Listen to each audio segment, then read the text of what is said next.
তোমরা যারা এই বছর জাতীয় বিশ্ববিদ্যালয়ের অধীনে অনার্স চতুর্থ বর্ষ পরীক্ষায় সমাজবিজ্ঞান বিভাগ থেকে অংশগ্রহণ করছো, তাদের জন্য আজকের ক্লাসটা খুবই গুরুত্বপূর্ণ। এটা হলো 2023 সালের পরীক্ষা, তবে পরীক্ষাটা অনুষ্ঠিত হচ্ছে 2025 সালে। আজকের ক্লাসে আমি তোমাদের পরিবেশ সমাজবিজ্ঞান বিষয়টির শর্ট সাজেশন দিব, যার বিষয় কোড 24-20-07। পরীক্ষাটা অনুষ্ঠিত হবে 20 জুলাই 2025 সালে রবিবারে এবং পরীক্ষাটা আরম্ভ হবে দুপুর 2টায়। তাহলে চলো ক্লাসটা শুরু করা যাক। প্রথমেই জানিয়ে দিচ্ছি, এই শর্ট সাজেশনটিতে আমি ক বিভাগ থেকে মাত্র 30টি প্রশ্ন, খ বিভাগ থেকে 20টি প্রশ্ন এবং গ বিভাগ থেকে মাত্র 19টি প্রশ্ন দিয়েছি।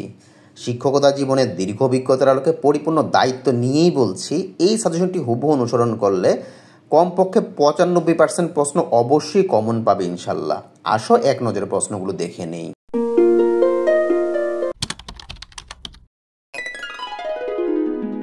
আমরা প্রথমে খ বিভাগের সংক্ষিপ্ত প্রশ্নগুলো দেখব।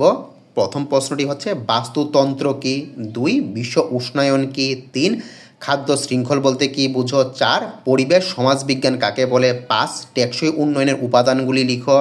6 নম্বর প্রশ্নটি হচ্ছে প্রতিবেশ কেন্দ্রিকতা বলতে কি বুঝো, 7 ভূমিকম্প মোকাবেলার পদক্ষেপসমূহ আলোচনা করো, 8 পরিবেশ উন্নয়নে নবায়নযোগ্য জ্বালানির ভূমিকা ব্যাখ্যা করো, 9 সামাজিক বনায়ন কি, 10 প্রতিবেশের সংজ্ঞা দাও, 11 পরিবেশ নারীবাদের সংজ্ঞা দাও, 12 নব্য পরিবেশবাদী প্যারাডাইম কি, 13 পরিবেশগত অবক্ষয় বলতে কি বুঝো, 14 সামাজিক পরিবেশের 5টি উপাদান লিখো। 15 নম্বর প্রশ্নটি হচ্ছে পরিবেশ আন্দোলন কি, 16 দারিদ্র্য বলতে কি বুঝো। 17 নম্বর প্রশ্নটি হচ্ছে জিওগ্রাফিক্যাল স্কুল জিনিসটা কি, 18 প্রযুক্তি কেন্দ্রিকতা বলতে কি বুঝো, 19 পরিবেশগত সচেতনতা বলতে কি বুঝো, 20 নগরায়ন কিভাবে পরিবেশ দূষণের সাথে সম্পর্কিত সেটা আলোচনা করতে বলা হয়েছে।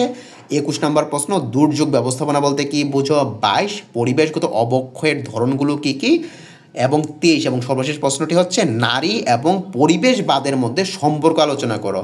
তো আমি কিন্তু প্রথমেই বলেছিলাম আমি তোমাদেরকে মাত্র 20টা প্রশ্ন দিয়েছি, তো এখানে কেন 23টা প্রশ্ন? এই প্রশ্নটা স্পষ্ট উত্তর হচ্ছে তোমরা যারা দুর্বল স্টুডেন্ট, তোমরা যারা চাকরি করার কারণে বা তোমরা যারা গৃহিণী ভালোভাবে পড়াশোনা করার সুযোগ পাওনি, তারা 1 থেকে আরম্ভ করে অর্থাৎ বাস্তুতন্ত্র থেকে আরম্ভ করে নগরায়ন কিভাবে পরিবেশ দূষণের সাথে সম্পর্কিত, এই 20টা প্রশ্ন তুমি যদি ভালো করে পড়ো, এখান থেকেই তুমি কিছু প্রশ্ন হুবহু কমন পাবা, এবং যেই প্রশ্নগুলি তোমার হুবহু কমন আসবে না সেই প্রশ্নগুলি এই 20টা প্রশ্ন পড়লেই অনেক সুন্দরভাবে সাজিয়ে গুছিয়ে বানিয়ে লিখতে পারবা। অর্থাৎ 100% উত্তর করার জন্য অর্থাৎ খ বিভাগ থেকে 100% উত্তর করার জন্য এই 20টা প্রশ্নের বাহিরে অতিরিক্ত আর একটা প্রশ্ন শেখা দরকার নেই। তোমাদের অনেক ভালো একটা রেজাল্ট করার জন্য বা সবগুলি প্রশ্নের উত্তর দেওয়ার জন্য এই 20টা প্রশ্নই যথেষ্ট। আর তোমরা যারা নিয়মিত পড়াশোনা করেছিলে, একবারে শুরু থেকে পড়াশোনা করেছো, তারা এই অতিরিক্ত 3টা প্রশ্ন শিখতে পারো। যেমন দুর্যোগ, একবার এইখানে যেমন 21 দেওয়া আছে, দুর্যোগ ব্যবস্থাপনা থেকে আরম্ভ করে পরিবেশ এবং নারীবাদ, এই যে 21 বা 23 এই 3টা প্রশ্ন তোমরা শিখতে পারো যারা নিয়মিত পড়াশোনা করেছো। তবে দুর্বল স্টুডেন্টদের জন্য কখনোই এই 3টা প্রশ্ন শেখা দরকার নাই। এই কারণে দরকার নাই কারণ তোমরা প্রথম 20টা প্রশ্ন পড়লেই তুমি সর্বোচ্চ সংখ্যক প্রশ্ন কমনও পাবা, আর যেগুলি কমন পাবে না সেগুলি বানিয়েও লিখতে পারবা। আসো এবার আমরা ক বিভাগের প্রশ্নগুলো দেখি।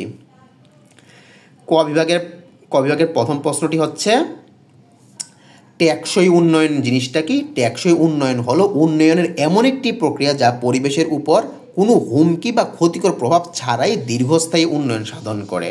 2 নবায়নযোগ্য সম্পদ বলতে কি বুঝো, কোনো স্থান থেকে যে সম্পদ উত্তোলনের পর বিভিন্ন চক্রের মাধ্যমে পরবর্তীতে শূন্যস্থান পূর্ণতা লাভ করে সে সকল সম্পদকে নবায়নযোগ্য সম্পদ বলে। আর্সেনিক জিনিসটা কি। আর্সেনিক স্বাদ গন্ধহীন এক ধরনের বিষাক্ত পদার্থ যার রাসায়নিক সংকেত AS। আচ্ছা, এখানে একটা জিনিস খেয়াল রাখবা, এটা বড় হাতের অবশ্যই দিবা এবং এসটা কিন্তু ছোটো হাতের দিবা। আচ্ছা, এরপর দেখো কঠিন তরল এবং বায়বীয় অবস্থায় প্রকৃতিতে আর্সেনিক পাওয়া যায়। গ্রিন বেল্ট আন্দোলন জিনিসটা কি। গ্রিন বেল্ট আন্দোলন হলো ওয়াঙ্গেরি মাথাই কর্তৃক প্রতিষ্ঠিত the natural council women of Kenya মহল্লাভিত্তিক একটা বৃক্ষরোপণ কর্মসূচি আছে। এখানে একটা বিষয় আমি তোমাদেরকে বলে দিই, WOMEN, এটার উচ্চারণটা কিন্তু ওমেন না, এটা হচ্ছে উইমেন। আর উইমেন মানে কি একজনের বেশি মহিলাটাকে উইমেন বলে। আর WOMAN যেটা, এটা হচ্ছে ওমেন। ওমেন মানে কি মহিলা। তার মানে একজন মহিলা হচ্ছে উম্যান এ দিয়ে, আর একজনের বেশি মহিলা যখন হবে এটার উচ্চারণটা ই দিয়ে করতে হবে, WMEN, এবং উচ্চারণটা হবে উইমেন। আচ্ছা, এরপরটা দেখো ওজোন স্তর জিনিসটা কি? সূর্য থেকে আসা ক্ষতিকর রশ্মি থেকে পৃথিবীকে রক্ষা করার জন্য বায়ুমণ্ডলে অক্সিজেনের যে বিশেষ আবরণ বা স্তর রয়েছে তাই ওজোন স্তর। এরপরটা দেখো আরবান ভিলেজ জিনিসটা কি? আরবান ভিলেজ হলো এমন একটা এলাকা যেখানে একটি নাগরিক সম্প্রদায় দলবদ্ধভাবে নাগরিক পরিবেশে বসবাস করে। 7 নম্বর প্রশ্নটি হচ্ছে পরিবেশ পরিকল্পনা কি?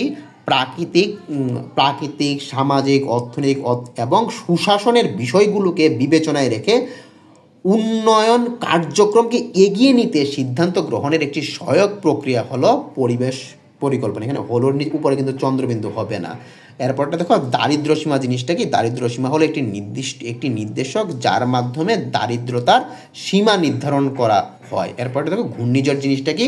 ঘূর্ণিঝড় হলো এমন এক ধরনের প্রাকৃতিক দুর্যোগ যা কুণ্ডলী আকারে ঘুরতে থাকে এবং জনজীবনে ধ্বংস সাধন করে থাকে, তাকে ঘূর্ণিঝড় বলে। 10 নম্বর প্রশ্নটি হচ্ছে পরিবেশ শরণার্থী কাদেরকে বলা হয়? যারা অর্থসামাজিক, রাজনৈতিক বা পরিবেশগত যে কোনো কারণে বাস্তবিকটা হারায় এবং অন্যত্র চলে যেতে বাধ্য হয় তাদেরকে পরিবেশ শরণার্থী বলে। তো এইভাবে করে কিন্তু আমি ক বিভাগে তোমাদের মাত্র 30টা প্রশ্ন দিয়েছি, খ বিভাগে 20টা প্রশ্ন দিয়েছি, 20টা প্রশ্ন কিন্তু তোমরা দেখেছো, এবং গ বিভাগে দিয়েছি মাত্র 19টা প্রশ্ন।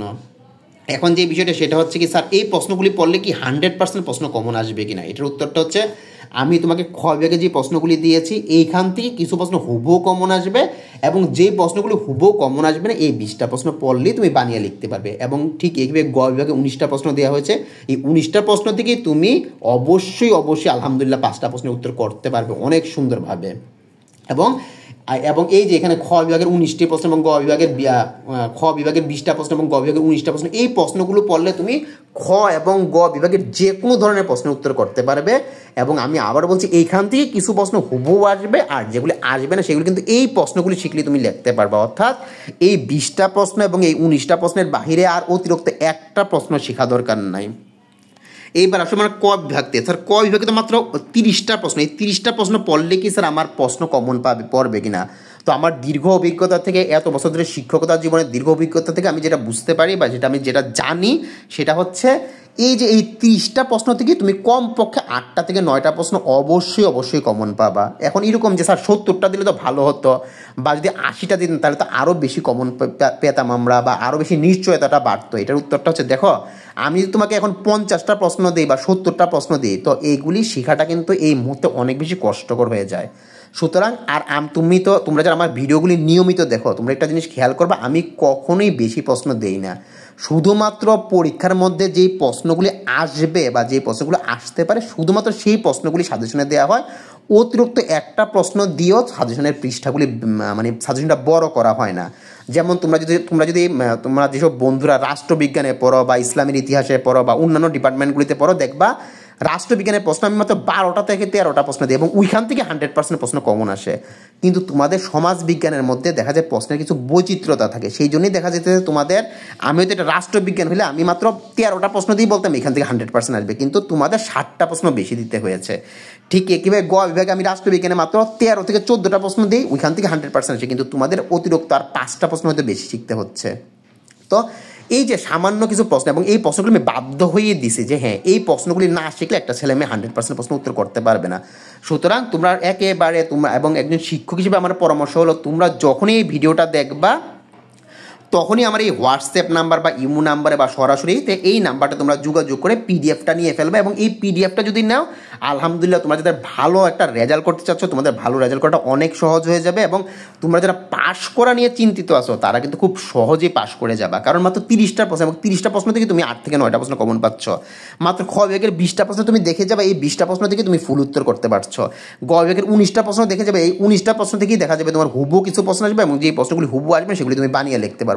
সুতরাং আর এক মুহূর্ত দেরি না করে তোমরা অবশ্যই এই নাম্বারটাতে 01925660999 এই নাম্বারটাতে তোমরা কি করো, সরাসরি কল করতে পারো বা হোয়াটসঅ্যাপে বা ইমোতে যোগাযোগ করতে পারো, তখন আমি তোমাকে পিডিএফ কপিটা পাঠিয়ে দিব।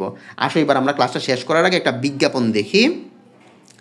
তোমরা যারা অনার্স সেকেন্ড ইয়ারের ইংলিশটা নিয়ে এই বিজ্ঞাপনটা, তোমাদের অনেক ভাই বোনরা অনার্স সেকেন্ড ইয়ারে পড়ে এবং ইংলিশটা নিয়ে তারা প্রচণ্ড চিন্তায় থাকে, তো তাদের জন্য এই বিজ্ঞাপনটা অনার্স দ্বিতীয় বর্ষের ইংলিশ কম্পালসারি কি আসলেই খুব কঠিন? উত্তরটা হচ্ছে না, কখনোই না।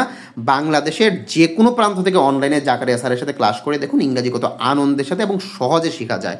দেখো আমার নাম্বারটা দেওয়া আছে 01925660999। তো এখন বিষয়টা তোমরা কেন এত সহজে শিখতে পারবা? এই সহজে শেখার একটা কারণটা হচ্ছে তোমরা যারা অনেক বেশি দুর্বল, তোমরা যারা বেঁচে শিখতে পারো না, তারা সম্পূর্ণ এককভাবে আমার কাছে ক্লাসটা করতে পারবা। দ্বিতীয় আরও একটা সহজ সুবিধা যেটা, সেটা হচ্ছে তোমরা যারা চাকরিজীবী বা তোমরা যারা গৃহিণী, তোমরা যারা সময় পাও না, তারা সুবিধাজনক যে কোনো সময় ক্লাসটা করতে পারবা। এবং তোমাদেরকে যে নোটগুলি দেওয়া হবে সেগুলি খুবই সহজ ভাষায় লেখা থাকবে এবং খুবই মানসম্পন্নভাবে লেখা থাকবে, যার কারণে তোমরা অনেক সহজে মুখস্থ করতে পারবা বা শিখতে পারবা এবং জিনিসটা মানসম্পন্নভাবে লেখার কারণে অনেক ভালো একটা রেজাল্ট করতে পারবা। তো ক্লাসটা শেষ করে দেওয়ার আগে আমি আবারও বলবো, দেখো তোমাদের জন্য এই সাবজেক্টটাতে ক বিভাগ থেকে মাত্র 30টা প্রশ্ন দেওয়া হয়েছে, খ বিভাগ থেকে দেওয়া হয়েছে মাত্র 20টা প্রশ্ন এবং গ বিভাগ থেকে মাত্র 19টা প্রশ্ন দেওয়া হয়েছে। এই 30টা প্রশ্ন শিখলে তুমি অবশ্যই 8 থেকে 9টা প্রশ্ন অবশ্যই পাবা, এটা আমার অভিজ্ঞতা থেকে আমি বলতেছি। আর খ এবং গ এর মধ্যে 20টা এবং 19টা প্রশ্ন দেওয়া হয়েছে, এই প্রশ্নগুলোর বাইরে অতিরিক্ত আর একটা প্রশ্ন শেখা দরকার নাই। এইখান থেকে তুমি দেখবে অসংখ্য প্রশ্ন হুবহু কমন চলে আসবে। কমপক্ষে 4টা প্রশ্ন অবশ্যই তুমি এখানে হুবহু কমন পাবা, আর যেই একটা প্রশ্ন কমন পাবা না সেটা এই প্রশ্নগুলো পড়লে তুমি বানিয়ে লিখতে পারবা। সুতরাং আর এক মুহূর্ত দেরি না করে শিক্ষক হিসেবে আমার পরামর্শ থাকবে, তোমরা এই নাম্বারতে 01925660999 এই নাম্বারে তুমি সরাসরি বা হোয়াটসঅ্যাপে বা ইমোতে যোগাযোগ করে পিডিএফ কপিটা সংগ্রহ করে ফেলবা। তোমাদের সবার পরীক্ষা ভালো হোক, এই শুভকামনা রইল।